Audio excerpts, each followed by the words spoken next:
방금 소개받은 건국대학교 김원준입니다. 이쪽이 잘 있어. 오늘 제가 발표드릴 내용은 이 사람에 대한 3차원 모델링, 메쉬 리컨스트럭션과 그것을 기반으로 한 렌더링까지 간략히 소개를 드리고 싶습니다. 최신 이제 처음 듣는 분들도 계시니까 이 기술 동향과 뭐 그런 내용들 위주로 보시면 돼요. 그럼 일단은 사람의 메쉬를 복원하는 게 무슨 문제인지를 좀 이해할 필요가 있는데, 보시는 것처럼 일단은 입력으로 한 장의 이미지나 RGB 카메라 영상이 들어오면은 보시는 것처럼 3차원 벌텍스의 집합을 이제 메쉬라고 하는데, 메쉬 형태로 이제 복원하는 그런 연구가 되겠습니다. 그래서 처음에는 당연히 많이 어려웠겠죠. 뭐 이미지 한 장 놓고 뭐 예를 들면 6,890개의 3차원 포인트를 복원하는 게 쉽지 않았는데, 다행스럽게도 우리는 이제 딥러닝의 혜택을 보고 있어서 딥러닝의 바탕으로 우리가 이런 파라미터를 얻어내면은 우리가 렌더링을 할 수가 있습니다. 근데 이제 크게 이런 지금 방금 설명드린 입력의 한 장의 이미지를 가지고 3차원 모델을 복원하는 이 휴먼 메쉬 리커버리 연구는 두 가지로 이제 여러분들이 생각을 하시면 되겠습니다. 그래서 모델을 이용하는 방법이랑 모델을 이용하지 않는 방법이 있습니다. 모델을 이용하는 방법은 뒤에서 간략히 설명드리겠지만 아주 교과서적인 모델이 하나 있습니다. 그래서 마치 우리가 퓨리에 트랜스폼을 이용해서 시간이나 공간에서 주파수 도메인을 갈 수 있는 그런 교과서적인 방법이 있듯이 그러한 모델이 하나 있습니다. 이 모델이 있으면은 그 모델에 해당하는 파라미터만 복원하면은 예를 들면 여러분 가우시안 계산할 때 마이너스 무한대에서 무한대까지 값을 알 수가 있죠. 뭐만 알면 알 수 있을까요? 평균이랑 분산만 알면 우리가 모든 값을 다 계산할 수 있어요. 그게 모델입니다. 가우시안이 그래서 파라메트릭한 모델이라고 하죠. 두 개의 파라미터만 알면 모든 값을 계산할 수 있다. 마찬가지로 여기 나온 것처럼 두 개의 파라미터가 있습니다. 세타는 24개의 주요 관절의 각도값이고요.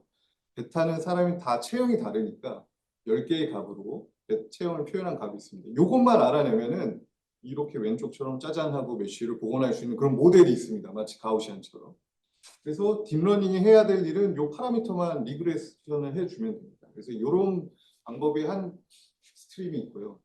근데 이런 방법을 쓰면은 이제 그러면 다 좋고 너무 편해 보이는데 문제는 이제 사람밖에 못 한다는 거죠. 그럼 나 손을 하고 싶은데 손 3차원 모델을 못 하는 거냐? 맞습니다. 못 합니다. 왜냐하면 이 세타 베타는 사람 전체에 대한 모습이기 때문에.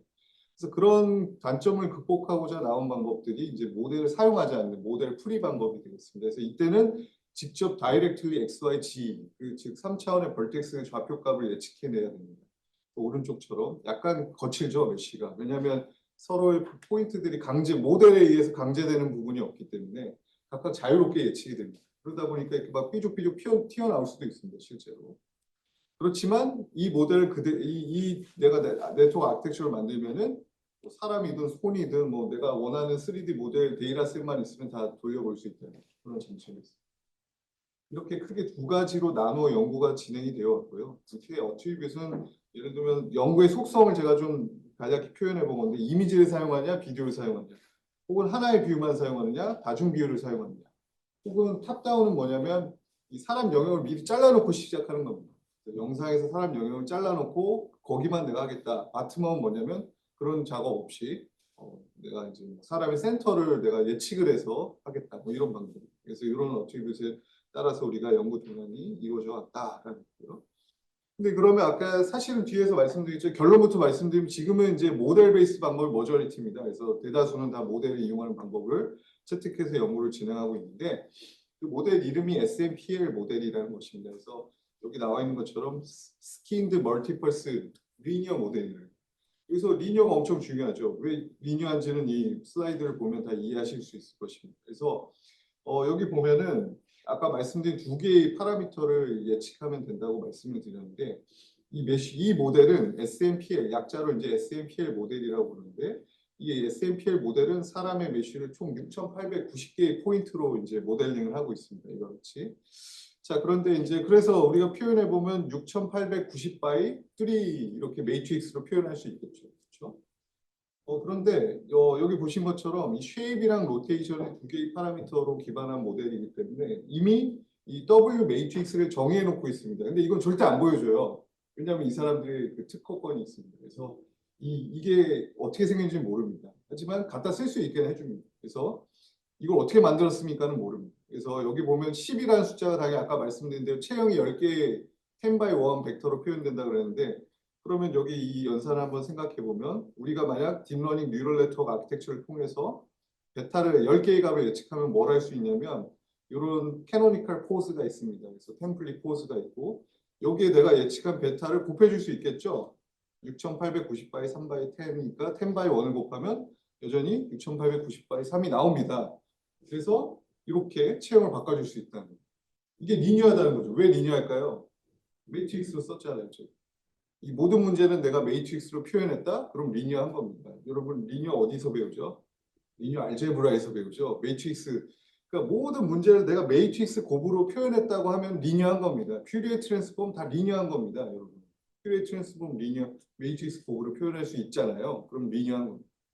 그래서 이것도 리니어 모델인 거예요. 그래서 이렇게 바꿔주고 그 다음에 이제 세타 24개 여기 보면은 이제 24개의 관절이 있는데 주요 관절들이 있는데 원래는 6 degree of freedom을 갖고 있는데요. 이 각도가요. 근데 이제 매트릭스로 이제 3 by 3로 표현을 합니다.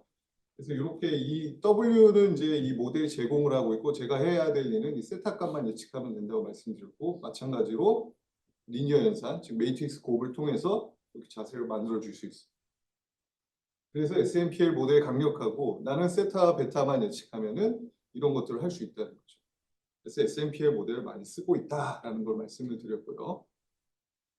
자, 근데 많지는 않지만 리뷰들이 몇 개 있는데 저는 그런 연대기적인 리뷰보다 제가 좀 관심을 가졌던 거는 그 연대기별로 그 연구들이 어떤 주제를 가지고 연구를 했는가. 그래서 연구의 그런 질문들을 좀 카테고리를 한번 만들어 보았습니다. 그래서 모델 기반의 방법과 모델을 사용하지 않은 방법들은 어떤 주제를 가지고 이런 연구를 해왔는가. 그래서 이제 한 2018년도부터 사실 이제 연구가 본격적으로 시작이 됐는데 그때는 이제 당장 이런 식으로 뭐 예를 들면은 어떻게 픽셀로부터 파라미터를 예측할 수 있는가 방법론 이제 초기니까요. 그러다가 이제 좀 되는 것 같으니까 피저블하네 그러면 하는 게 뭡니까? 뭐 어떻게 하면 좀 더 잘에 대해서 고민을 하게 되죠. 어떻게 하면 잘 그 핏하게 만들 수 있을까? 그다음 항상 비전에서 하는 게 뭘까요? 그럼 오클루전을 어떻게 풀까? 사람이 두 명이면 어떻게 할 거냐? 한 명은 잘 되는데 두 명은 어떻게 되는지, 뭐 세 명이 있을 때 가려진 건 어떻게 되는지, 그럼 오클루전을 어떻게 흔들리는지. 그다음 또 나온 게 이미지에서 하면 항상 어디로 가나요? 비디오로 가는 거죠. 그래서 비디오를 확장하는 이런 주제들을 가지고 있고요. 그다음에 모델 풀이 방법은 약간 좀 다른 게 여기는 도대체 이 XY 지 자체를 다 예측을 해야 되니까 이걸 어떻게 포뮬레이션 할 수 있을까? 뒤에서 보겠지만 이걸 그래프 CNN 같은 걸로 합니다. 왜냐하면 메쉬 자체가 그래프 모델이기 때문에. 그다음에 또 생각하는 건 아까 말씀드렸듯이 이게 모델이 아니기 때문에 강제하는 게 없어요. 서로 벌틱스가 뭐 어때야 된다 이런 컨스트레인이 없기 때문에 제각각으로 예측이 되는데 그럼 얘네들 좀 릴레이션을 어떻게 고려해서 좀 자연스럽게 만들 수 있을까에 대한 주제를 가지고 연구했고 그런데 이게 트랜스폼을 많이 사용하다 보니까 이게 무거워요. 그러다 보니까 이제 그럼 어떻게 좀 경량 약간 이피시언트하게 만들 수 있을까? 이런 연구의 주제를 가지고 쭉 흘러왔다는 거죠. 근데 이제 최근에는 아까도 말씀드렸듯이 약간 이제 제 개인적인 의견으로는 이제 모델 베이스 방법이 머저리티가 되고 있고 가장 최근 2025년, 4년, 6년 이때 연구한 주제는 이제 이런 제가 나름 정리해 보면 월드 코디네이트 즉 영상에서 한 프레임 한 프레임 예측하는 건 다 카메라 코디네이트거든요. 각각의 프레임마다 카메라 코디네이트 시스템이 다르기 때문에 얘를 정확하게 하나의 공통된 이 코디네이트에서 예측을 해야 정말 예를 들면 우리가 가상공간에서 내가 뭐 디지털 휴머를 재생한다든가 그런 거 할 때 이제 월드 코디네이트 필요하죠. 그래서 월드 코디네이트 기준을 어떻게 잘 예측하는가? 그 다음에 이제 클로즈 인터랙션은 이렇게 오클루전을 단순히 뭐 앞뒤에 서 있는 이 정도 말고 정말 인터랙션을 뭐 악수하고 껴안고 뭐 서로 호응하고 이런 정말 긴밀한 인터랙션 때는 너무 오클루전이 많잖아요. 그러니까 그럴 때는 어떻게 우리가 더 정밀하게 예측할 수 있는가 그런 연구 주제가 있고 그다음 당연하게도 이제 HMR 파운데이션 모델을 만들려고 하는 시도들도 있습니다. 그러니까 뭐 세그멘테이션의 쌤가처럼 우리도 그럼 파운데이션 모델이 있으면 좋겠다라는 거. 그다음에 이제 마지막으로는 이고센트릭한 HMR 그러니까 요즘에 이제 스마트 글래스가 많이 나오잖아요. 그러면 이제 스마트 글래스를 끼면 앞에 서드 뷰는 보이는데 정작 착용자는 보이지 않지 않습니까? 근데 여러분 자비스를 구현하려면 어쨌든 나를 알아야 되잖아요. 얘가 내가 어떤 상태인지 그래야 물리 세계와 이제 접촉이 가능한데 그러면 그렇게 보이지 않을 때 나를 어떻게 3D 모델링 할 수 있는가 이런 연구가 최근에 가장 최근에 이제 진행이 되고 있고 저희 연구실에서 하는 연구들도 있었습니다. 처음 그럼 각 주제별로 조금씩 살펴 대표 좀 리프레젠터티브한 방법들을 좀 말씀드리면 처음에 어떻게 파라미터를 리그레이션 할 건가 아주 단순. 이 3D 연구는요 보시면요 단순합니다. 그러니까 솔직히 말해서 리그레서기 때문에 모델 베이스 이미지 놓고 CNN 놓고 세타 베타 이렇게 만들어도 됩니다. 그렇게 했어요 실제. 근데 뭐가 어렵냐면 DB가 어려워요. 데이터셋 생각을 해보시면 어쨌든 슈퍼바이스 러닝을 하려면 그라운드 트루스가 필요한데 그러려면 어쨌든 사람에 대한 3D 모델이 필요한데 이걸 찍어야 되잖아요. 레이저 스캐닝을 해야 돼요. 레이저 스캐닝 한다는 건 돈이 일단 많이 들고 이 사람 장시간 이게 노하우가 필요합니다. 어떻게 가만히 있어야 되고. 사실 우리나라의 그런 어떤 퍼블릭한 DB들이 없어요. 대부분 다 MPI라고 아시겠지만 유럽에서 만든 그 MPI의 그 마이클 제이 블랙, MJ 블랙 교수님 연구실이 거의 독점하고 있죠. 그 DB를. 그래서 그런 게 어려운 거지. 사실 아키텍처를 보면 여러분 쉽다고 느낄 수 있습니다. 보시는 것처럼 아니 CNN 놓고 세타 베타 맞추는 거니까 우리 이제 그라운드 트루스 놓고 내가 예측한 세타 베타 가지고 메쉬는 SMPL이 만들어주니까 그럼 관절 위치 다 나오고 그럼 뭘 로스를 만들면 되는 관절 위치 차이 한번 보고 벌텍스 위치 차이 보고 해서 잘 맞추면 된다는 거죠. 근데 이제 그렇게 하다 보면 이제 가이드가 좀 약합니다. 진짜 3차원이 아니기 때문에 뭐 예를 들면 2차원으로 프로젝션에서 관절의 위치를 본다거나 뭐 아니면 여기서 저는 그냥 파라미터 도메인에서 가이드를 하기 때문에 약간 약한 부분이 있는데 그걸 이제 조금 보완하기 위해서 이런 스핀이라는 방법은 여기 이제 좀 오브젝트 옵티마이제이션 루프를 넣어가지고 초기에 뭐 피저블하게 나오긴 하지만 좀 옵티마이제이션을 합니다. 그래서 그 루프를 통해서 마지막으로 더 핏하게 만들어서 세타를 가이드하는 거죠. 그래서 이 파라미터들이 학습될 수 있도록 하는 그런 방법인데 아직도 많은 백본으로 많이 사용되고 있습니다. 그래서 제가 한번 소개를 드렸고요. 간단하죠. 일단 파이맵프 같은 경우에는 이제 어떻게 그 이제 점점 정밀하게 핏하게 할 수 있냐. 그러니까 성능을 높이는 방법론들이 많은데 예를 들면 이런 피드백 루프를 또 많이 사용을 합니다. 그래서 여기서 보시면은 똑같습니다. 그냥 엔코더가 있고 피처를 얻어내서 우리가 그냥 리그레이션을 하면 되는데 여기 아이디어는 뭐냐면 처음에 피처를 뽑을 때 이 부분을 보시면 그냥 유니폼 그리드에서 뽑아냅니다. 피처를. 그리고 이제 맞추면은 세타 베타 맞춰보면 좀 뭐 되는 것 같은데 잘 안 된다는 거죠. 정밀하게는 프리사이즈하게는 안 되는데 그러면 여기 아이디어는 어쨌든 한번 맞췄으니까 저게 이제 벌텍스들이 6,890개 나오니까 걔를 이 도메인에 그냥 프로젝션을 한번 해보는 거예요. 이렇게. 그러면 그 위치에 있는 피처들을 이용하면 훨씬 더 정밀하지 않을까? 이렇게 유니폼 그리드 하는 것보다. 그래서 이걸 좀 도는 스타일입니다. 피드백을 줘서 점점 정밀하게 이렇게 맞춰지고. 그래서 이 파이맵프 방법도 많이 사용이 되고 있다. 이런 걸 말씀드립니다. 그다음에 이제 오클루전이 문제인데요. 오클루전이 좀 어렵습니다. 그래서 오클루전을 보면은 여러 이제 해결하려는 방법들이 있는데 가장 제가 여러분들한테 추천드린다. 오늘 듣고 뭐 학부생도 해볼 수 있습니다.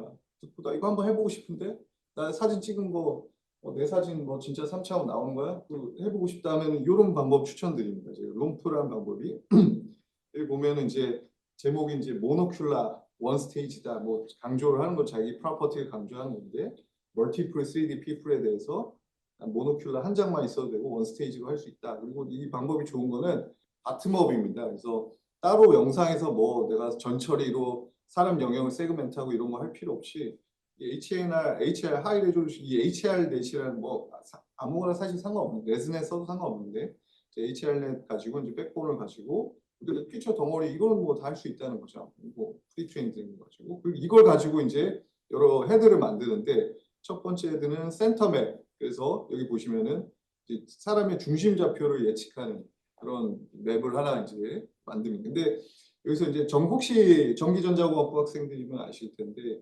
이게 여기서 고려하는 점이 있긴 합니다. 사람이 좀 이렇게 붙어 있으면 오클루전이 많으면 결국 센터가 하나밖에 안 나와요. 그래서 예측 모델 하나밖에 안 나오는데 그걸 좀 약간 이제 극복하고자 디스퍼전 필드 그래서 같은 극성 서로 밀어내니까 그런 필드를 약간 수학적으로 모델링한 부분이 있습니다.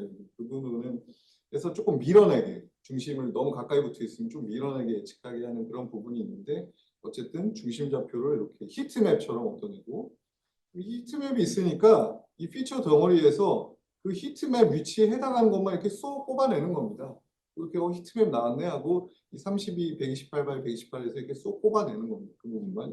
제가 죄송합니다. 여기 145 64 64에서 그래서 이거는 이제 우리가 이제 궁극적으로 SMPL 파라미터 세타 베타를 예측해야 되기 때문에 그 파라미터 피처 덩어리라고 보시면 되겠고요.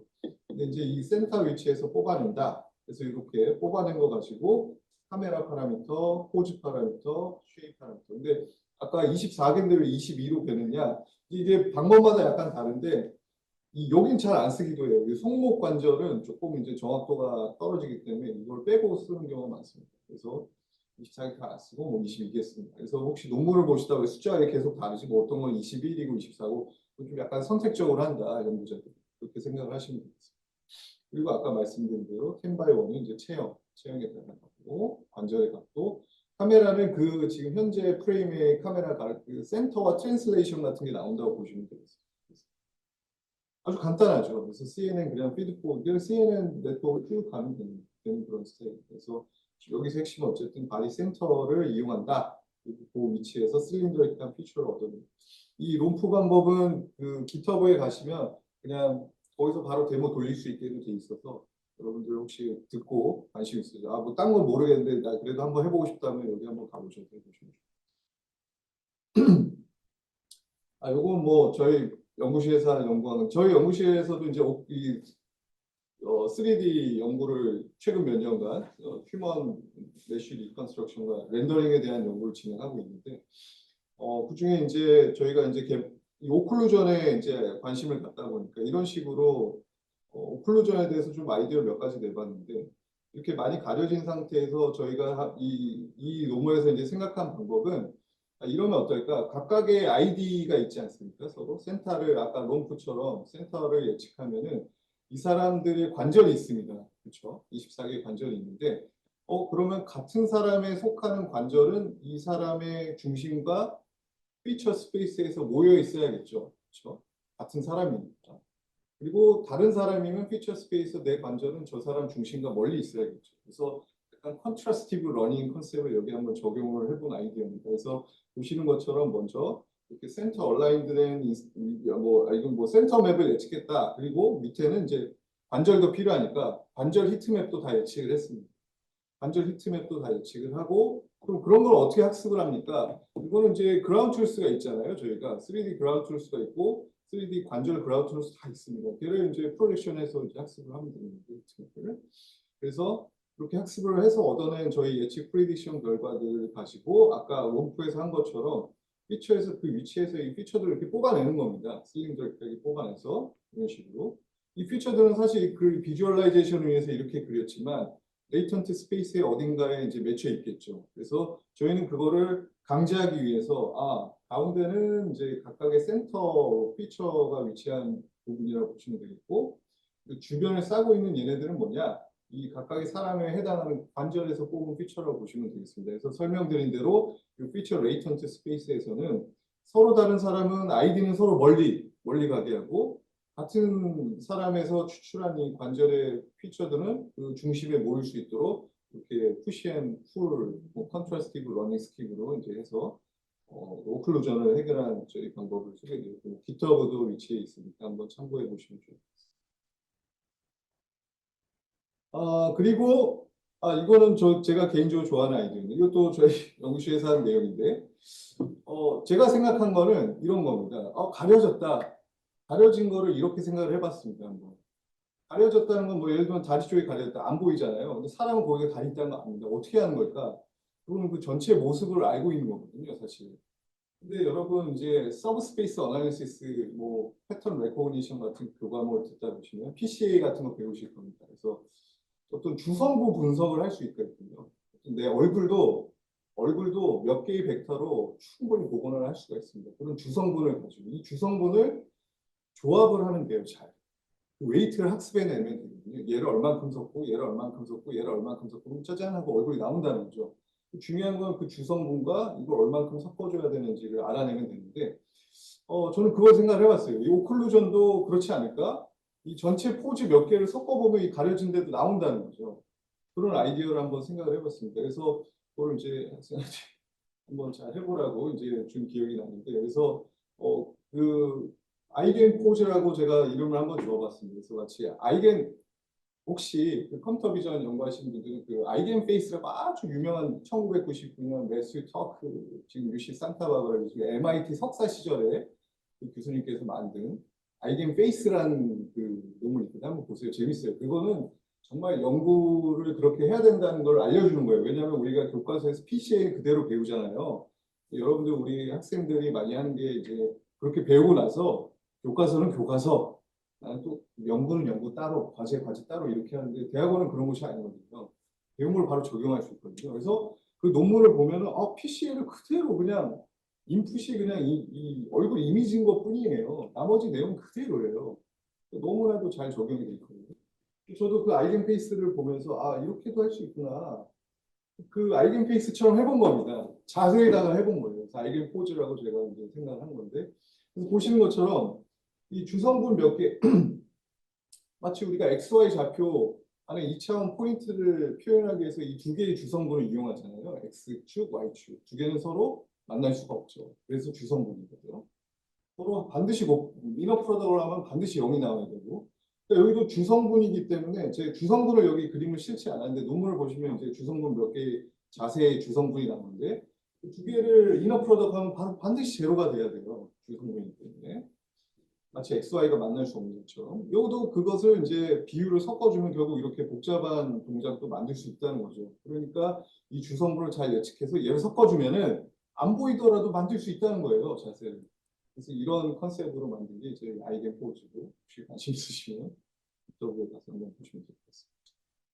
자, 이렇게 오클루전에 대한 연구를 좀 소개해드리고 그 다음 나온 게 이제 그러면 비디오로 확장을 하자는 거죠. 이제 이미지 디자인에서 많이 한 것 같다. 프리사이즈하게 해보고 피저블란지도 보고 오클루전도 어느 정도 해결해봤는데 그럼 도대체 비디오에선 잘 되냐? 그럼 디텍션 바이 디텍션 하는 거죠. 그럼 덜덜덜 떨리겠죠. 그렇죠. 잘 되는데 이제 떨립니다. 이렇게. 왜냐하면 템포럴 컨시스턴스를 모델에서 고려하지 않기 때문에 스케일도 다르고.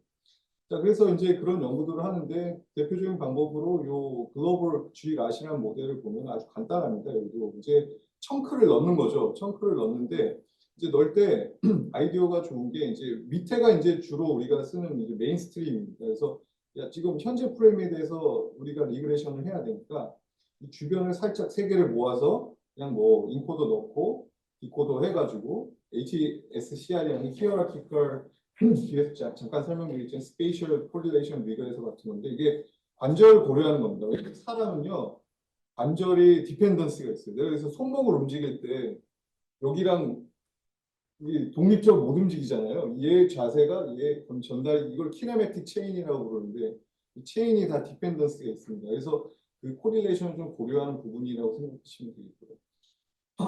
그냥 이게 저희가 하던 겁니다. 그래서 입력 청크를 넣어주고 뭔가 모르겠지만 인코더가 있고 세타 베타 노출하면 된다. 근데 여기서 이제 템포럴 컨시스턴스를 좀 고려하기 위해서 이제 윗부분이 등장을 하게 되는데 이거는 이제 아이디어가 저도 좋다고 생각합니다. 우리가 마스크드 오토 인코더를 한번 적용해 본 거예요. 그래서 마스크드 오토 인코더가 성능이 매우 좋다는 거 이미 잘 알려져 있기 때문에 예를 들면 16개 프레임으로 청크를 만들었다고 하면 거의 랜덤하게 몇 프레임 지워버리는 거예요. 그래서 그 지운 부분을 학습할 수 있도록 그리고 템포럴 컨시스턴스를 잘 학습할 수 있도록 이런 식으로 똑같은 구조입니다. 근데 이제 좀 어렵거든요. 이 지운 부분을 예측하는 게 다른 그냥 2D 이미지보다는 3차원 공간이기 때문에 그래서 여기서 이제 나중에 디코딩 할 때는 그냥 완전 랜덤한 상태에서 보여주지 않고 이처럼 이제 아까 SMP의 캐노니컬 포즈 보통 T 포즈를 이렇게 이 대자를 왜 이렇게 할까요? 그래야 제일 가려진 것도 없고 다 잘 보이는 자세가 그런 자세이기 때문에 그 자세가 이제 캐노니컬 포즈라고 보시면 되겠습니다. 거기로부터 얻어낸 피처를 그냥 넣어줍니다. 그래서 디코딩을 하는데 이때 이걸 따로 학습을 합니다. 이렇게 따로 학습을 하는데 이때 핵심인 피처는 여기서 나오겠죠. 중간에 레이턴트 피처가 이 중간에서 나오기 때문에 이 중간의 피처를 여기 크로스 어텐션으로 섞어줍니다. 가이드를 하라고. 자, 템포럴 컨시스트 가이드 하라고 이렇게 섞어줘서 최종적으로 좀 스무드한 동영상에서 보면 스무드한 결과를 얻을 수 있다라는 게 주된 아이디어가 되겠습니다. 그 다음은 이제 그래프 CNN. 아까 이제 여기까지가 이제 모델 베이스드 방법의 지금 한 2023, 4년까지 기술 동향이라고 보시면 되겠고요. 혹시 여기까지 질문 있으신가요? 끝나고 하겠습니다. 그리고 지금은 이제 모델 프리 방법, 모델을 사용하지 않는 방법은 처음 이제 시작점이 2019년에 보시면은 좀 어렵죠. 이거 어떻게 의식할까 해서 아이디어는 여러분 혹시 컴퓨터공학부에서는 다뭐그 알고리즘 같은 거 배우잖아요. 거기 뭐 배우나요? 어제이센스 매트릭스 같은 거 배우죠. 저 DFS, BFS 하기 어제이센스 매트릭스 같은 거 배우는데 그 배운 거 그대로 적용하는 겁니다. 그래서 어차피 좀 그래프 노드의 개수가 많은 거죠. 우리가 수업 때는 뭐 10개 뭐 이렇게 조그만 걸 배웠지만 아니 뭐가 다르겠습니까? 그냥 6,890개의 그냥 그래프 모델이 있는 거죠. 그리고 XYZ 좌표가 이제 거기에 이제 맵혀 있고 그 피처를 어제이센스 CNN에서 얻어낸 이 피처를 다 이제 매핑을 시켜주는 겁니다. 어제이센스 매트릭스. 그래서 그래프 컨볼루션 하면 그 어제이센스 매트릭스가 계속 업데이트돼서 최종적으로 XYZ 좌표가 업데이트되는 그런 아주 간단한 구조를 가지고 있고 화면은 이렇게 나와요. 보시면 머리가 막 이렇게 깨져 있죠. 아까도 말씀드렸지만 모델이 전체적으로 가우시안의 모양이 자기 마음대로 변할 수 있나요? 그렇지 않죠. 반드시 정해져 있죠. 벨 쉐입으로. 그리고 SMPL이 그런 역할을 하고 있는데 모델을 사용하지 않다 보니까 각각의 이 포인트들이 독립적으로 예측이 되다 보니까 난 몰라. 저 옆에랑 나는 상관없어. 이러다 보니까 이런 프라이어가 필요한 거죠. 야, 이 머리는 이렇게 부드러워야 돼. 이런 레귤라이저가 없는 거죠. 그래서 이렇게 삐죽삐죽 나오는데 그래서 이 논문은 초기 논문이기 때문에 그렇지만 봐라 되긴 된다. 하지만 우리가 좀 더 여기 후 처리를 SMP를 해주면 훨씬 잘 된다. 뭐 이걸 사실 보여주는 건데 그렇습니다. 일단 피저블하다는 거고. 그래서 그래프 컨볼루션을 그렇게 많이 쓰진 않았어요. 그 다음에 바로 트랜스포머가 이제 등장을 했기 때문에 트랜스포머를 이용해 보자. 그래서 결국은 그 삐죽삐죽 나온 부분을 이제 해결을 해야 되는데 그러려면은 이 벌텍스 간의 관계를 어떻게 하면 잘 고려할 수 있을까를 그래프 컨볼루션으로 해보려고 하다가 때마침 야 트랜스포머라는 친구 나오는데 어테이션이라는 게 그런 걸 하는 메커니즘이네. 그래서 바로 적용을 해본 거죠. 그래서 인텔이나 이거 마이크로소프트나 이런 거 많이 했습니다. 그래서 보시면은 인풋 이미지 넣어서 CNN을 통해서 그냥 이미지 인베딩을 만들고 이제 토크나이제이션을 하는 거죠. 그래서 여기 보시면은 여기 CNN은 이제 레즈넷 같은 거 쓰면 됩니다. 아니면 아까 그 롬프에서 썼던 HRLET 같은 거. 그래서 여기 조인트 쿼리를 만듭니다. 조인트는 말 그대로 이 관절, 이 조인트 쿼리를 만들고 나머지 벌텍스 쿼리를 만듭니다. 이 벌텍스 개수가 사실 SMPL 기준으로 하면 너무 많잖아요. 너무 많으니까 생각을 해보면 이게 벌써 뭐 6,890, 뭐 대략 6,900개에다가 뭐 채널 위스도 있을 거고 그러면 그거에 대한 우리가 어텐션을 하다 보면 당연히 컴퓨테이션 버드가 엄청 많을 거라는 예상이 됩니다. 실제로 그렇고요. 그래서 보통은 여기를 이런 모델 프리 방법들은 바로 6,890개의 포인트를 리그레이션 하지 않고요. 보통 431개로 왜 그렇게 정해져 있는지 모르겠는데 하여튼 431개를 먼저 합니다. 그리고 걔를 업샘플링하는 방법을 하는데 그 과정도 리니어하게 할 수 있습니다. 업샘플링하는 것도. 어쨌든 이렇게 줄여가지고 이제 저희가 토큰을 만들어서 여기는 이제 트랜스포머를 적층한 구조가 되겠습니다. 이때 마스킹을 합니다. 또 마치 아까 마스크도 오토인코더 쓰듯이 쿼리를 랜덤하게 마스킹해서 좀 더 이제 성능을 높이는. 그다음 이 가운데는 트랜스포머 엔코더라고 보시면 되겠고 그냥 트랜스포머 구조를 그냥 이렇게 적층을 하는 구조이고요. 어쨌든 여기 쿼리가 들어가지만 우리의 최종 목표는 이 3차원 좌표가 이렇게 XYZ가 나와야 되기 때문에 엔코더의 레졸루션이 점점 작아지게끔 적층을 합니다. 구조는 그냥 셀프 어텐션 구조로 되어 있습니다. 그래서 이게 왜 좋냐? 이런 장점이 있다는 거죠. 우측의 상단을 보면 여기 다리가 가려져 있는데 이 벌텍스 간에 이게 실제로 어텐션 레스폰스를 그려보면은 이게 안 보이는데도 알아서 이 비저블한 포인트들이 알아서 여기를 레스폰스를 준다는 거죠. 그래서 여기 피처가 나름 학습을 할 수 있게끔 그래서 이런 식으로 나올 수 있다는 장점이 있다는 거죠. 근데 아까 말씀드렸듯이 이 방법은 이제 저 방법에 약간 바로 다음 그 같은 동해 연도에 이게 이제 많이 쓰이는데 동해 연도 같은 기관에서 이제 바로 얘가 스비피아니까 근데 ICSB에서 바로 나온 거는 여기서 이제 트랜스포머만 있으니까 아까 앞에서 설명드린 그래프 CNN을 여기에 조금 넣어줬어요. 로컬 관절 관계를 이제 학습을 하라고 넣어준 그런 구조가 있습니다. 그 그래포머라고 부르는데 뭐 하여튼 그런 게 있습니다. 그다음에 이제 설명드린 이 트랜스포머 구조는 너무 헤비하다 보니까 이걸 라이트웨이트하게 만드는 이제 아까 이제 마지막 주제인 거죠. 모델을 어떻게 이피션트하게 만드느냐. 이게 트랜스포머 좋긴 하고 잘 동작하는 것 같은데 실제로 너무 헤비하니까 어떻게 라이트웨이트하게 만드는가. 그래서 그 엔코더를 딕스 인팅글을 하는 겁니다. 그래서 아까 근데 보면은 여기 물론 CNN으로 통해서 이미지 피처를 뽑긴 하지만 쿼리상에서는 이미지 그리드가 없어요. 여기 보면 조인트랑 벌틱스의 지오메트릭한 그런 인포메이션만 가지고 이 포텐셜 메커니즘 돌아가기 때문에 여기서는 조금 아이디어를 그러면 엔코더에는 이미지 피처를 엔코딩하고 트랜스폼 디코더를 만들어서 거기에 조인트랑 벌틱스 나눠서 이렇게 좀 하자라는 그런 컨셉이고요. 그래서 그 다음에 이제 할 때 디멘전 이거 다 나머지 동일합니다. 그래서 이런 구조다. 뭐 뒤에는 좀 동일한 구조이기 때문에 어쨌든 컨셉은 엔코더를 좀 디스팅글해서 좀 라이트 웨이트하게 만들어 보자. 그래서 상당히 빨라졌습니다.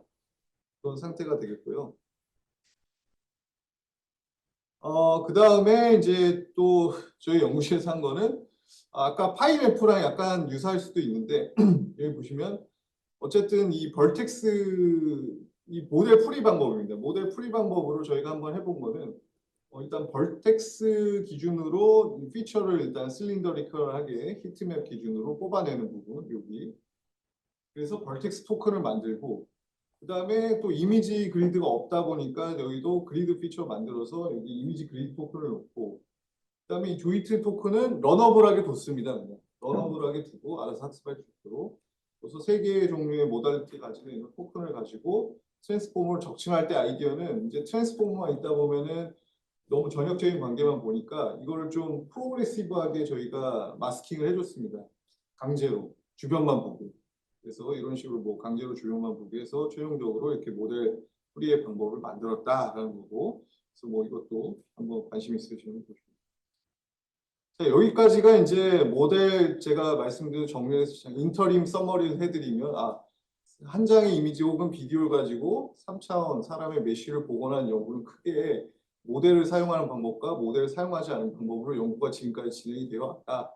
근데 이제 모델을 사용하는 방법들은 이제 SMPL 모델이라는 걸 주로 사용하기 때문에 세타랑 베타만 리그레이션을 해내면 된다라는 거고 연구의 주제는 어떻게 하면 잘 주어진 카메라 코디네이트의 메쉬를 핏하게 하는가 오클루전을 어떻게 해결하는가 비디오로 확장했을 때 어떻게 템포럴 컨시스턴시를 잘 유지할 수 있는가 이런 연구 주제들이 있었고 그다음 모델 풀이 방법은 어떻게 하면 이 지금 당장 SYG를 바로 다이렉트리 알아내야 되는데 그런 게 어떻게 포뮬레이션 할 건가 그래프 모델이 있으니까 그래프 CNN을 쓰면 되겠구나 그런 방법이 있었는데 때마침 트랜스포머가 등장해서 트랜스포머를 이용한 방법들이 주류를 이루다가 너무 헤비하다 보니까 얘를 라이트 웨이트하게 하는 여러 방법들이 이제 제시가 되었다. 그 정도로 머릿속으로 정리를 하시면 되겠습니다.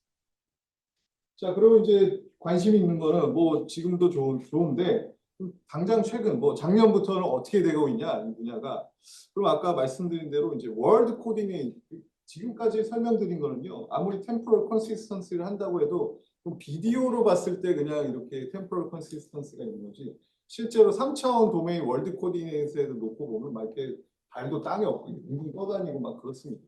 왜냐하면 전혀 고려하지 않기 때문에. 근데 실제로 우리가 이제 응용을 생각해 보면 뭐 가상 공간이라든가 또 물리세가 실제 정밀한 우리가 인터랙션을 하기 위해서는 모든 걸 동일한 이런 좌표계에 놓고 실제 모습을 봐야겠죠. 그래서 이제 사람들이 점점 이제 월드 코디네이트로 우리가 예측을 해야 된다라는 거고, 그럼 우리가 가장 쉽게 생각해 볼 수 있는 건 비전에서는 이제 그러면 카메라 움직임을 알아야 된다는 거죠. 카메라 움직임과 객체의 움직임을 디스인팅글 해야 된다는 거죠. 그래서 여기서 보시면은 이제 슬래머라고 해서 슬램 같은 걸 쓰는 거죠. 그래서 뭐 슬램 중에 가장 많이 딥러닝 기반에 많이 쓰이는 슬램은 이제 드로이드 슬램이라고 있습니다. 그래서 물론 요즘은 VGT 슬램도 있습니다. 그래서 관심 있으시면 써보면 되는데 어쨌든 카메라의 이제 모션을 예측을 하는 거죠 따로. 그다음에 이 팔프라는 거는 이 별도의 또 알고리즘입니다. 이게 되게 간단한 건데 그냥 그 주어진 이미지에서 객체 트래킹을 하는 겁니다. 3차원 트래킹이라고 보시면 돼요. 그래서 아이디 알아내고 완전 컴퓨터 비전 고전적인 그 트래킹, 데이터 어소시에이션 하는 거, 프레임마다 피처 가지고 데이터 어소시에이션해서 아이디 유지하는 그런 방법입니다. 그래서 할프와 SFM을 통해서 이제 초기화를 하고, 그 다음에 이제 우리가 이제 이걸 가지고 옵티마이제이션을 해야 되는데, 그때 이제 2D 우리 키포인트 좌표를 사용을 하고요. 그다음에 방법론으로는 이 휴머라는 방법은 ICCB 2021년에 나온 유명한 방법입니다. 그래서 메쉬를 그 컨디셔널 베리에이션 오토 인코더를 통해서 샘플링 해내는 겁니다. 세타 베타를 그 이전 프레임을 기반으로 이제 다음 프레임 샘플링 해내서 이렇게 약간 연속성 있게 볼 수 있는 건데, 지금도 이제 비디오상에서 월드 코디넷에서 우리가 이 위치들을 알아내기 때문에 이걸 이제 기반으로 이제 이렇게 옵티마이제이션 하는 방법이 되겠습니다. 그래서 보시면은 뭐 이렇게 월드 코디네이트에서 잘 동작을 한다 라는 걸 이제 보여주는 그런 예제가 되겠고요.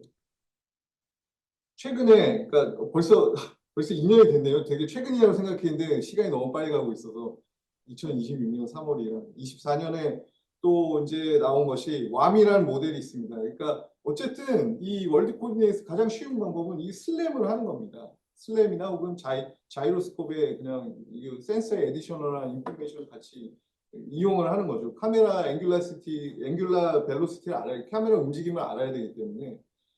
그래서 여기에 이제 알고리즘을 보시면은 여기가 핵심적인 역할을 합니다. 그래서 모션 엔코더를 먼저 프리 트레인을 해놓습니다. 그래서 다양한 자세에 대해서 이 분야에 또 아메스라는 데이터셋이 있습니다. 이게 엄청 큰 데이터셋인데 단 그게 신테틱 데이터셋입니다. 왜냐하면 아까 말씀드렸듯이 어렵거든요. 이 3차원 DB 만드는 거 어려우니까 그냥 신테틱하게 그래픽하게 만들면 우리가 자세도 다 만들 수 있고 하니까 그 대용량으로 만들어 놓은 게 있는데, 그 데이터셋을 가지고 우리가 얘를 이제 프리트레인드 해놓습니다. 그래서 위에 보시면 그 프리트레인된 그 엔코더로부터 나온 피처랑 이제 막상 이미지 피처를 이제 좀 섞어주는 거죠. 섞어준 다음에 디코딩을 하면 되는데, 그때 이제 월드 코디네이트로 가야 되니까 여기 이제 슬램이 들어가는 겁니다. 그래서 슬램을 넣어서 트레젝토리 디코더를 하는데, 여기서 이제 슬램과 이 객체 모션이 나오니까 같이 이용해서 이제 글로벌 트레젝토리 이니셜라이제이션 합니다. 앞에 비슷하게.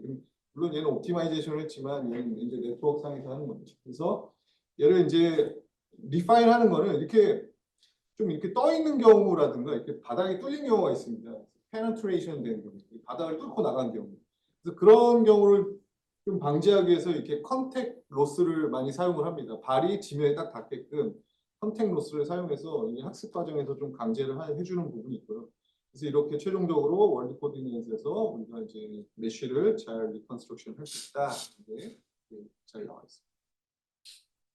그러면 가장 최근에 당연히 이제 생성형 모델들이 나와서 야, 왜 이렇게 복잡하게 하냐? 그냥 생성하면 되지 않을까? 예, 맞습니다. 그래서 디퓨전 모델들이 이제 많이 나오게 되는 거죠. 그래서 이제 디퓨전 모델들을 이제 이용해서 뭐 여기 보시면 그냥 가장 간단한 구조는 여기 노이즈 모션이 들어가서 클립 모션이 나오는 디퓨전을 하면 되는 거죠. 그게 뭐 간단한 구조인데, 그때 이제 좀 컨디셔닝을 하겠다. 뭐 여기 보면 뮤직도 있고 뭐 3D, 2D 이런 건 뭐 관절 좌표라고 보시면 되겠고, 이런 걸 다 컨디셔닝해서 야, 너 노이즈 모션 가져와봐. 내가 학습할 때 클립 모션 할 때 컨디셔닝을 좀 하자. 근데 이런 거는 이제 여러분 해보신 분은 멀티모달을 홍성훈 교수님도 계시지만 멀티모달 연구를 많이 하면 저는 거기에 뭐 전문가는 아니지만 가끔 써보면 어쨌든 텍스트 가이던스가 되게 좋더라고요. 텍스트에서 나오는 정보들이 꽤 큰 역할을 하는데, 여기도 마찬가지로 텍스트가 아야 뭐 예를 들면 사람이 걸어가고 있구나 이런 정보를 주면은 뛰는 건 아니니까 걸어가는 모습을 어떻게 강제를 할 수 있겠죠, 학습 과정에. 근데 이제 문제는 뭐냐면 여기 나와 있는 컨디션 뭐 B박스, 바운드인 박스라든가 뭐 이 사람의 관절 좌표는 프레임 바이 프레임으로 다 예측을 할 수가 있는데, 텍스트는 프레임 바이 프레임이 아니잖아요. 그렇잖아요. 걔를 어떻게 쪼개서 이렇게 넣을까라는 이 부분이 약간 이제 논문에 좀 상세하게 나와 있는데, 그냥 그건 이제 상세 내용이니까 여러분 큰 그림으로는 디퓨전 모델도 쓰는구나. 그래서 우리가 초기 값을 얻을 수 있는 기존의 많은 오프 더 쉘프 알고리즘을 통해서 바운딩 박스라든가 좌표 같은 거 우리가 컨디셔닝해서 학습을 해보면은 성능이 좋게 나올 수도 있구나. 더구나 월드 코디네이트에서 잘 나올 수 있구나라는 걸 이제 보여준 그런 예시가 되겠습니다. 근데 디퓨전 모델이 다 좋지는 않죠. 이게 아무래도 아이트레이티브한 디노이징 스텝을 밟다 보니까 그 논문들을 보면 이제 그걸 이제 짧게 하기 위해서 뭐 이제 T를 이제 여러 가지 조작을 하거나 뭐 아니면 뒤에도 나오지만 원 스텝만 하는 경우도 있는데, 그런 부분이 조금 이제 우리가 좀 룸이 있다, 개선할. 그래서 제가 월드 코디네이터 또 저희 연구실에서 지금 하고 있는 연구가 있어서 이거 왼쪽은 또 이건 왼쪽은 연구실 결과이긴 한데 요거는 이제 카메라 코디네이터 월드 코디네이터 상관없이 그냥 우리가 카메라 코디네이터 했을 때는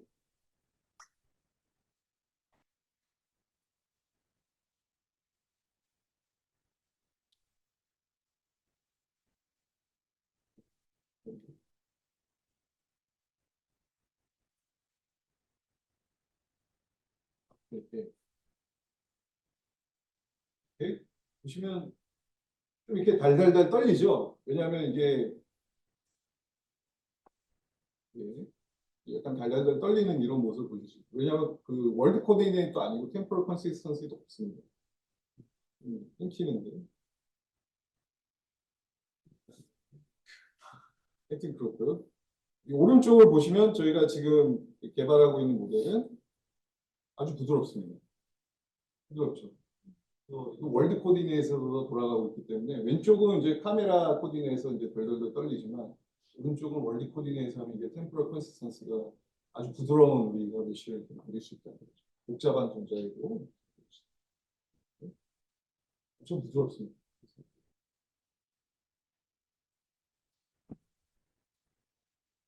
궁금한 네,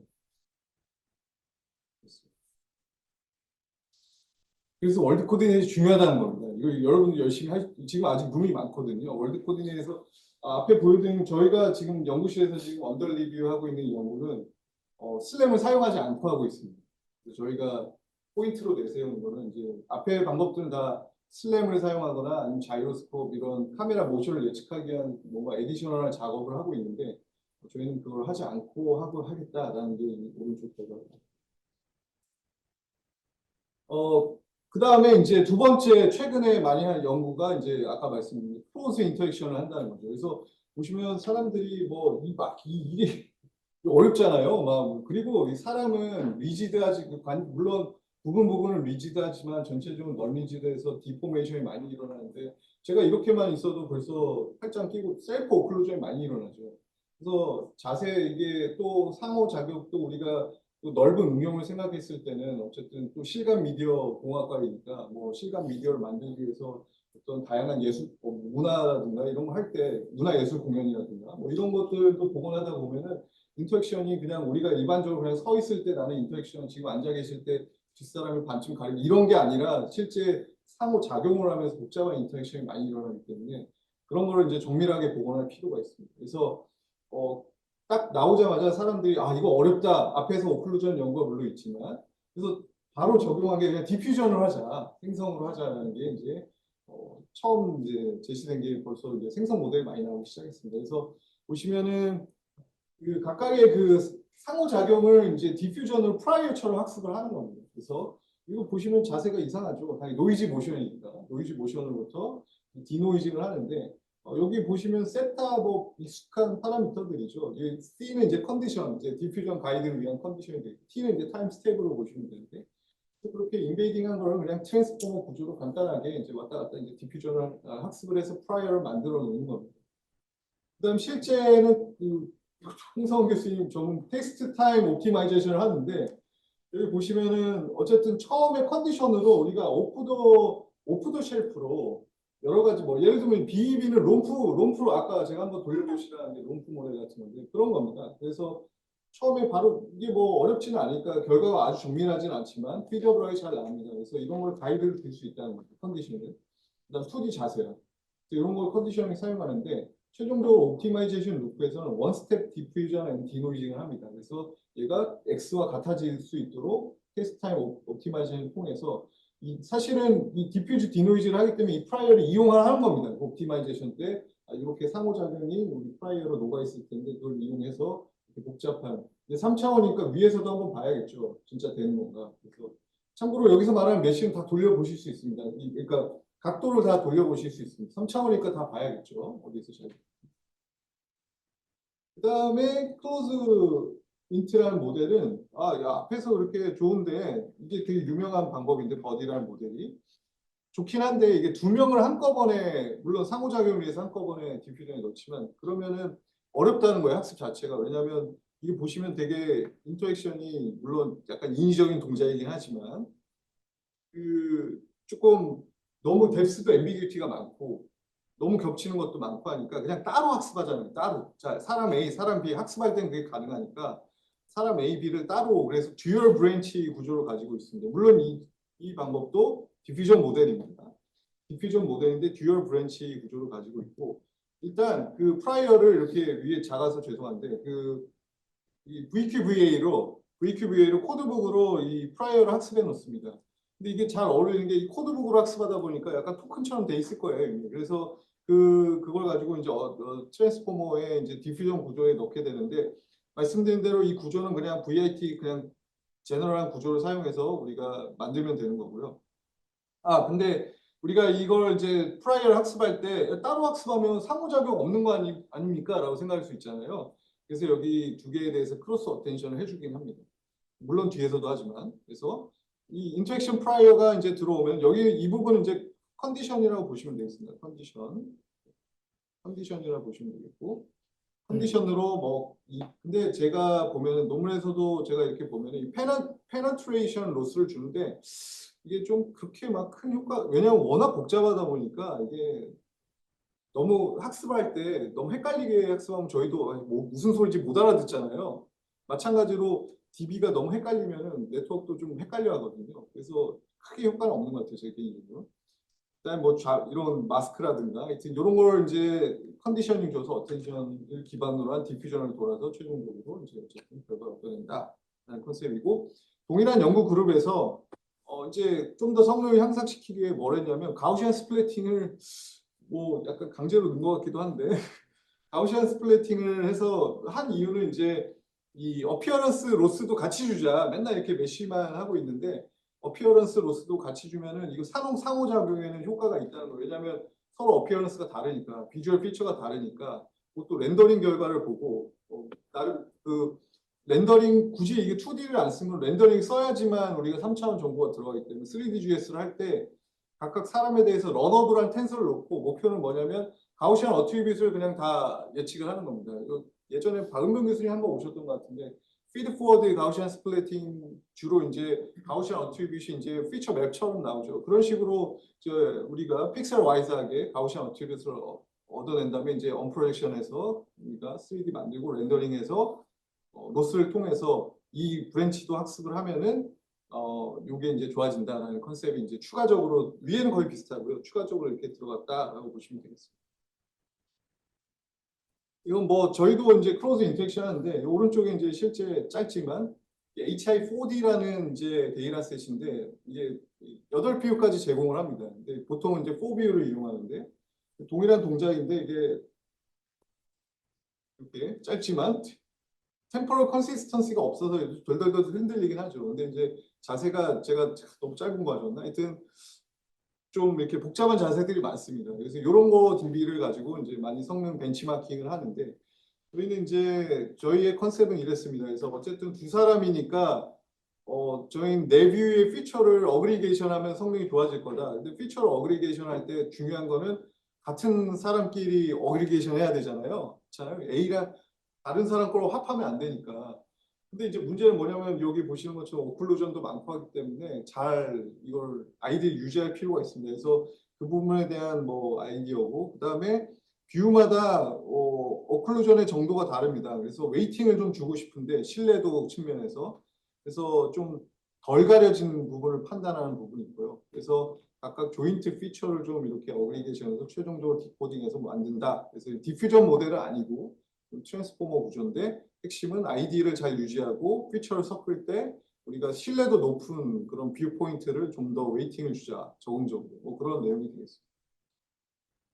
그 다음에 세 번째로 이제 최근에 많이 하고 있는 게 이제 HMR 파운데이션 모델을 만들자. 뭐 우리도 사실 하는 게 다 비슷하거든요. 그러니까 그냥 하나 만들어 놓고 쓰면 쌤처럼 쓰면 되지 않을까. 그래서 여기 구조를 보시면 이제 가장 기본적인 구조죠. HMR 2.0에서 나오는 게 그냥 비전 트랜스포머로부터 크로스 어텐션을 해서 그냥 바로 얻어내는 이게 전형적인 구조인 거죠. 그리고 SMP의 쿼리 토큰을 런어블하게 주고 그래서 이런 구조를 가지고 대용량으로 학습을 합니다. 그래서 그래서 HTML 2.0을 요즘에 최근에 이제 백본으로 많이 사용을 하고 있고요, 실제로. 그다음에 사실 이 논문은 아까 말한 팔프 트래킹까지 들어있긴 합니다. 그래서 HTML로 이렇게 초기화를 하고 이렇게 뭐 데이터 어소시에이션 한다. 근데 이거 잘 모르셔도 되고요. 그냥 왼쪽만 파운데이션 아키텍처가 대략 이와 같이 구성이 되어 있구나. 간단하게 비전 트랜스포 토큰, 그다음에 SMPL 여기는 비주얼 피처니까 SMPL 그 아까 조인트 뭐 벌틱스 이런 쿼리 토큰 만들 수 있는데 걔네들과 크로스 어텐션에서 그냥 미그레이션하는 문제로 풀 수가 있다. 대신 대용량을 학습을 해야 된다. 그다음에 이 방법도 좋은 방법이라고 저는 생각을 하는데 이게 프롬프트 HTML이라고 해서 이거 어디서 많이 보시던 구조 아닌가요? 딱 보시면 아키텍처가 셈이랑 똑같습니다. 구조가 셈이랑 똑같은 구조. 그래서 이미지 엔코더 넣고 마스크로 셈이랑 똑같습니다. 그래서 이미지 엔코더로부터 마스크 웨이팅을 주고 디코딩을 할 때 이제 여기에 이제 컨디셔닝으로 셈처럼 여러 가지 주는데 셈은 이제 이미지 세그멘테이션이고 여기는 HTML이니까 조금 다른 컨디션들이 들어가는 거지 구조는 정확하게 동일합니다. 그래서 이 친구가 성능 엄청 좋아요. 개인 보면은 개별적으로 특히 월드 코디의 클로즈 인터랙션까지도 좋더라고요. 그래서 특히 이제 마스크를 넣어주면 성능이 꽤 많이 좋아지고요, 컨디션. 근데 마스크는 약간 필수입니다. 여기 들어가는. 나머지 프롬프트는 조금 약간 여기 인터랙션 프롬프트도 있지 않습니까? 그래서 이거를 넣어주면은 아까 HI 코디넷에서도 성능이 많이 좋아지는 걸 저희도 개인적으로 확인을 할 거예요. 그래서 이 구조가 셈이 이제 세그멘테이션 파운데이션 모델이니까 이런 것도 이제 HTML에 자기들이 이제 파운데이션 모델처럼 이제 사용할 수 있다라고 해서 실제로 써보시면 성능이 괜찮습니다. 근데 이게 다 여기 그룹이죠. MJ 아까 블랙 이때 좀 제가 참고문 다른 거 보시면 MJ 블랙 아니면 앙주 카나자와 유시 버클리. 그 다음에 이제 정말 가장 최근에 이제 더 각각 사실 다른 말은 조금씩 연구는 했는데 이제 이게 뜰까 말까 뭐 예를 들면 이 헤드 마운티드 VR이 뜰까 말까 이제 고민스러우니까 사람들이 연구를 확 하지 못했는데 지금 이제 스마트 글래스가 나오니까 이제 다시 이제 조금씩 일어나는데 사실 쉽지는 않습니다. 이 연구는. 그래서 여기 보면은 이제 목표는 뭐냐면 아바타 포저라고 해서 완전 초기 모델인데 이제 이 사람의 3D를 모델링하는 거예요. 근데 이미지가 없잖아요. 그러니까 알 수 있는 거는 이 헤드 포즈를 알 수 있습니다. 머리의 헤드 포즈를 알 수 있고요. 근데 헤드 포즈만 갖고 어떻게 아니 머리 자세하는데 내가 팔을 이렇게 하는지 어떻게 알겠어요? 사실 이 포스트 프로블럼이죠. 그래서 그 너무 어렵다. 그래서 그래서 여러분 저크버그가 요즘 나올 때 밴드 차고 나온 거 아시죠? 밴드랑 안경 끼고 이렇게 보셨구나. 한번 보세요. 저크버그 보시면 요즘 메타에서 이제 스마트 글래스 잘 팔리고 있으니까 이거 이렇게 나올 때 항상 밴드 차고 나옵니다. 그래서 손목이 있으면 훨씬 성능이 저희도 해보면 손목이 있으면 훨씬 성능이 좋습니다. 그래서 이게 이제 그 3차원 그냥 이게 시퀀스고 이게 그냥 각도예요, 각도. 각도값만 있는 거예요. 각도의 시퀀스인 거죠. 그러니까 뭐 트랜스포머 이용해서 그냥 인베이딩해서 알아내야 되는 거죠. 내 자세 그 SMP의 파라미터를 여기 보시면 이 SMP의 파라미터. 이제 글로벌한 것까지 알아내겠다는 거고 여기 FK 모듈, IK 모듈은 아까 말한 그 키네매틱 체인을 좀 고려하는 인버스 키네매틱, 포워드 키네매틱 이런 건데 어쨌든 왜냐하면 이걸 고려하면 훨씬 자연스러워집니다. 그래서 팔이 막 이렇게 꺾일 수는 없잖아요. 근데 그렇게 나올 수도 있거든요. 이런 거 고려 안 하면. 근데 이걸 고려하면은 이제 자연스럽게. 그래서 여기서 이제 실감 미디어랑도 뭐 관련이 있듯이 이렇게 예를 들면 아바타 만들 수 있는데 자기 자신에 대한 내가 이제 안경만 끼고 나에 대한 아바타가 나오는 그런 연구가 되는데 근데 이제 당연하게도 이제 어려우니까 야 그렇게 하지 말고 그냥 디퓨전을 하자. 그래서 에고 알로 해서 이제 디퓨전 모델이 나오는데 이 디퓨전 모델 보면 여기는 이제 마찬가지로 헤드포드 요즘은 이 글래스에서 다 나옵니다. 그 파라미터가. 그래서 이 분야는 사실 메타가 엄청 밀고 있고 아리아라는 엄청난 데이터셋도 있고 그 다 있습니다. 그래서 이런 식으로 포즈가 있고 그다음에 아까도 봤듯이 이게 안경을 끼고 다니다 보면 자기 손이 가끔 나와요.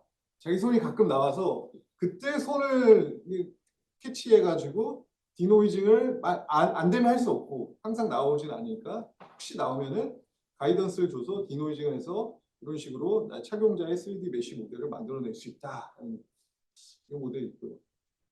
그다음 뭐 부끄럽지만 저희 연구실에서도 하고 있는데 저희 연구실 하는 게 이런 식으로 지금 보시면 실제로 저희는 머리 자세만 이용해서 한 겁니다. 그래서 머리 자세만 이용해서 예, 지금 왼쪽은 이쪽은 이제 글래스로 들어오는 그 에고센트릭 비디오라고 보시면 됩니다. 그 오른쪽은 실제로 저희가 이제 복원한 그 사람의 이제 이 머리 자세만 가지고 복원을 하는 거죠. 그래서 네, 휴먼테크에서 뭐 좋은 결과가 있었다. 근데 앞에 디퓨전 모델을 많이 쓰는데 디퓨전 모델 돌려보면 문제가 느려요. 이게 아이터레이션 추론 과정이 있기 때문에 그걸 에고알로도 빠르게 하려고 여러 노력을 하지만 저희는 그거를 한 50배 빠르게 이제 만든 겁니다. 그다음 마지막으로 이제 렌더링. 자, 메쉬를 복원하면 아무것도 없고 뭐 마네킹 같은 거 세워놓고 뭐 할 거냐. 뭐 중요하죠. 물론 3차원 정보가 나오니까. 근데 좀 더 나아가는 거는 여기 이제 렌더링을 하는 겁니다. 텍스처럴 렌더링을 하는 건데 이제 메쉬 정보를 알고 있으면 이런 식으로 여기 이렇게 HMR 리절트가 나오면은 이건 이제 널프로 렌더링을 한 거고요. 널프계를 사용한다. 그러면 널프의 그 필드 자체를 캐노니컬 필드를 만들면 되거든요. 모션의 그런 예측을 다 해서 필드를 만들 때 요거 이렇게 사용할 수 있습니다. HMR을 사용해서 이렇게 정밀하게 이런 식으로 렌더링 할 수 있다. 저기 있습니다. 네. 보시면. 그다음 요즘은 당연히 러프보다 이제 가우시안 스플래팅을 많이 쓰니까 가우시안 스플래팅으로도 이제 저희가 SMPL이 많이 사용되고 이걸 정확하게 하면 할수록 좋다는 실제 그렇습니다. 저희가 해보면 경험상 여러분들이 만든 그 휴먼 메쉬 리컨스트럭션의 품질이 좋아지면 좋아질수록 가이드가 엄청 잘 돼요. 왜냐하면 아시겠지만 가우시안을 이 벌틱스로 하면 되잖아요. 포인트를 가우시안 이니셜라이즈 해버리면 되기 때문에. 근데 얘는 위치가 정확해야 당연히 렌더링 품질도 좋아지겠죠. 그래서 요거를 이제 사용해서 이제 우리가 이제 학습을 하는데 뭐 그런 내용입니다. 그래서 근데 이제 문제는 뭐냐면 얘는 스킨드 모델이니까 이런 옷이 없어요. 머리카락도 없고. 그래서 그런 부분을 약간 보완할 필요가 있습니다. 렌더링 하려면 그런 부분이 있고. 저희도 이번에 이제 이게 이제 저희도 이제 SMPL을 사용해서 한 건데 이런 식으로 뭐 VGT 기반으로 뭐 이렇게 렌더링을 한 결과가 살짝 있어가지고 그러니까 사람 하여튼 당신 뭐 하고 있습니까? 사람을 연구하고 있습니다. 그래서 3차원 메쉬도 만들고 렌더링도 하고 뭐 이런 식으로 이제 열심히 하고 있다. 그래서 어쨌든 메쉬를 가지고 렌더링도 할 수 있다라는 거 최근 연구에서 많이 이제 또 쓰고 있습니다.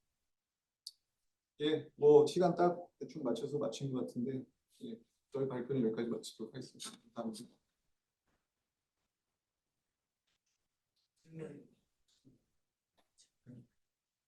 감사합니다. 크게 재밌게 잘 들어가지고 특히 그 휴먼 포즈를 월드 좌표계에서 하는 걸 인상 깊게 봤었는데 그 제일 궁금한 점이 그 월드 좌표계 통합할 때 이제 슬램을 쓰는 것이 가장 유용하고 효율적이다라고 말씀하셨지 않습니까?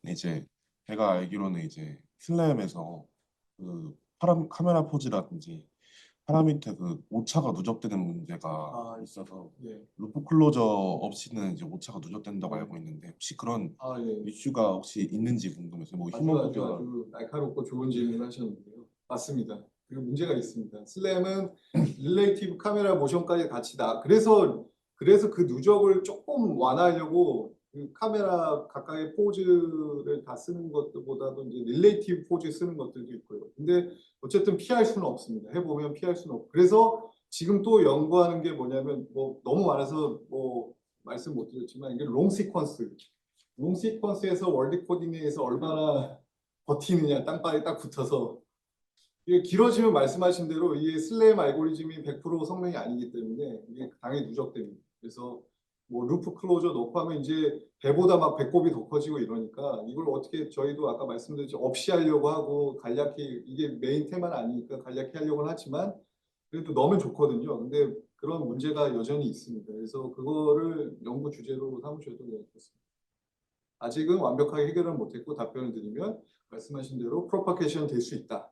얘를 완화하기 위해서 약간 릴레이티브 모션 썸띵을 사용하는 그런 방법들도 있지만 여전히 그 문제는 사라지지는 않는다. 교수님, 발표 너무 재밌게 잘 들었고요. 그 16페이지의 젠모였나요? 아까 멀티모달이니까 이걸 보다 보니까 들었던 생각이 대부분 이제 인코더나 이런 쪽은 CNN 아니면 초기에 CN을 지금 트랜스퍼나 VRT 쓰는 것 같은데 여기에는 캡션 같은 것들은 젠모 같은 경우는 아예 캡션 같은 거는 텍스트가 주어지는 것 같은데 저희가 이미지가 주어지면은 그 안에서 캡션의 모듈을 돌리거나 혹은 이제 비전 랭귀지 모델을 통해 갖고 일반적인 VIT를 아니고 보면 캡션을 더 적극적으로 활용하는 식으로 예측 기반으로 할 수 있을 것 같아요. 그런 건 혹시 연구가 안 되고 있나요? 이쪽에서? 예, 이 좋은 질문 감사합니다. 그 텍스트를 이용해서 하려는 연구가 이 저희 메쉬 리컨스트럭션이나 이런 쪽에서 많지는 않거든요. 그래서 여기도 이제 약간 이 텍스트도 뭐 비전 랭귀지 모델에서 어떻게 그런 구체적인 것이 있다기보다 뭐 이렇게 토큰이 있을 때 여기 핵심은 그냥 여기에 좀 더 초점을 많이 맞추고 있거든요. 프레임과 온라인이 안 돼 있기 때문에 토큰이 있다고 가정하고 뭐 이렇게 뭐 우리가 어텐션을 해서 멀티블락으로 그 온라인을 막 해보겠다 이런 컨셉인데 조금 더 말씀하신 대로 이제 구조는 그냥 어차피 아까 HTML 2.0처럼 파운데이션처럼 해도 될 것 같으니까 말씀하신 대로 멀티모달을 어떻게 다 인젝션하는 방향을 좀 더 좀 리파인하고 폴리시하는 게 더 좋은 방향이 될 수도 있을 것 같다는 생각이 듭니다. 그런 연구가 많지는 않아요. 한 가지 더 여쭤보시면 빠르게 여쭤보겠습니다. 그 보통 속도가 FPS나 비디오 같은 거 얼마나 예. 나오나요? 그거 예, 좋은 질문이신데요. 이게 속도가 좀 천차만별인데 그냥 실시간 예를 들면 30프레임 per 세컨드 나오는 것들도 있습니다. 근데 기본적으로 그 제너레이티브 모델, 디퓨전 모델은 뭐 한 3프레임 per 세컨드 뭐이 정도 실시간 동작은 잘 안 되는데 그냥 우리 오토 리그레시브 트랜스포머 구조 그냥 쓰는 것들은 좀 30프레임까지 갈 수 있는 엄청 막 빠르지는 않고 실시간으로 할 수는 있습니다. 아까 패치 같은 거를 넣으실 때 전체를 다 넣는 게 아니고 네. 가끔 이제 전체 패치라고 하기 좀 그렇고 이제 전체 몇천 개가 아니고 몇백 개 쓰는 걸 말씀 주신 것 같은데 네. 그게 딱 고정인 거고 러너블하게 보면 그거를 셀렉션 같은 개념은 아직은 이쪽에서 없는 건가요? 네, 이쪽에서 이제 그렇죠. 뭐 셀렉션 그것도 좋은 아이디어신데, 그러니까 이게 다 쓸 필요는 없잖아요. 여기 뭐 패치 막 많으면 이게 쿼드레틱하게 증가하기 때문에 연산량이. 그래서 저는 렌더링에는 그런 연구가 있습니다. 그러니까 렌더링 할 때 사람이 중요하지 뭐 배경까지 뭐 그래서 사람 위주로 이렇게 패치를 이렇게 하려는 시도들이 조금 있는데 사실 엄청난 효과가 있는 건 아닌데 그래도 성능 면에서는 그런데 속도 면에서는 어느 정도 효과가 있죠. 근데 이 메쉬에서는 그렇지 꼭 그렇게 셀렉션하는 건 안 합니다. 왜냐하면 그냥 사람 영역 아까 말씀드린 대로 세그멘테이션 하거나 아니면 바텀업을 하면은 그 주변만 어차피 쓰고 있거든요. 그래서 크게 그 부분에 대해서는 생각하지 않습니다.